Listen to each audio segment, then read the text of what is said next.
We always look abroad to where censorship happens. In China, a doctor drawing attention to the Chinese authorities, him being suppressed. We look at Chernobyl. It happened in a communist society. It could never happen here. It happens here by a different route, and that's self-censorship. John Ashton did speak out on Question Time about the government's response. We've lost the plot here. We haven't taken the action that we should have taken 4 or 5 weeks ago. He was excoriated. Fiona Bruce looked at him saying... John at the moment is a reasonably lone voice on the panel. Now we've heard from the Lancet. Sorry to say this, but it's a national scandal. We shouldn't be in this position. We've heard from lots of other scientists. They've spoken out. And you realise the government were in a minority. This country in the world was in a minority of one. So there was a massive institutional denial. That club of media, digerati, glitterati, those dinner parties in North London, they don't want to break the consensus. Oh, you're more frightening than the virus because you're undermining the government's philosophy here. That's what the Telegraph wrote. And so what you do is you internalise the sense. How can you know that I'm self-censoring? How can you know that you're journalists self-censoring. I'm sure you believe everything you're saying.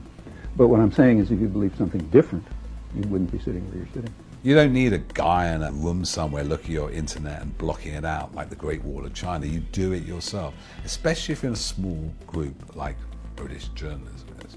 And they mix and they have dinner party with advisors. Why should they dissent? When the Chinese now have learned, and so particularly the Koreans, the Taiwanese, Singaporeans. But in our arrogant, racist way, we go, there's a problem over there, isn't it? You know, those people over there, well, they weird things. Though they had all the expertise, now you get the full-on racist trumpery of Donald Trump. It's a Chinese virus. No, it's Chinese virus only affects Chinese people.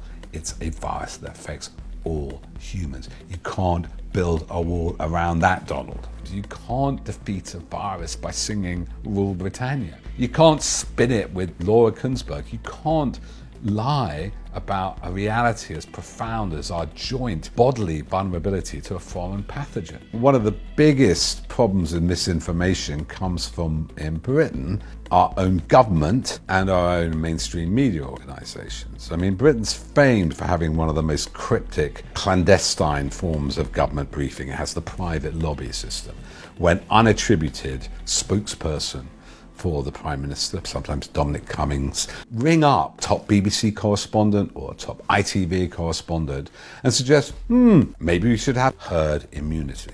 So Robert Preston wrote a blog. He'd been talking to an anonymous advisor. What he said basically was the virus was moving so fast, this is what he heard from this advisor, that the only way to stop it was to achieve herd immunity in the British population. And what he said was about 60% of the population would need to become infected to achieve herd immunity. No other country in the world was going for this policy. Every other country was going for testing, tracking, contact tracking. Who's got it? Are they got a temperature? Who have they seen? Isolation, shutdown, tests, keep on marginalising the virus. Nobody said let it rip. It was just a uniquely stupid, I'd say, a uniquely British policy. And so this is where social media, for all its bad sides, you can immediately go to the World Health Organization website. You can immediately share information with immunologists, virologists, look at best practice, find an expert online. And then this flawed imperial report, which did have herd immunity as a gain, began to fall apart. But we will regret this. That is 7 weeks when masks, protective equipment weren't ordered, when ventilators weren't being requisitioned or bought. Those 7 weeks will be cost in lives of people we know. So we need to not forget that and hold the government to account. I think part of the problem is, for all our rebelliousness, punkishness, and we like to think, we're so different, we are quite an obeisant and sort of sycophantic society. We have a monarchy after all. A lot of commentators just couldn't believe the government scientists could have got this wrong because they don't know that much about science. They'd always go, well, I'm not a scientist, the scientists know. Old Beth Rigby on Sky is converted as a man of science. The science has changed. Well, science hasn't changed. Science is not one thing. There are many different kinds of science, and really what this comes down to is not about science and knowledge, because the knowledge was out there. Science means knowledge. It's policy and planning and capacity. One day there'll be an inquiry about this, because I think it's up there with weapons of mass destruction during the Iraq War, maybe even worse, as some huge failure of government. Misinformation comes rife from the very top of our society, and actually it's been going on a long time. So it may be will realize that one of the ways we were prone to this virus is we had a very sick immune system in terms of our media being an immune system for our body politic.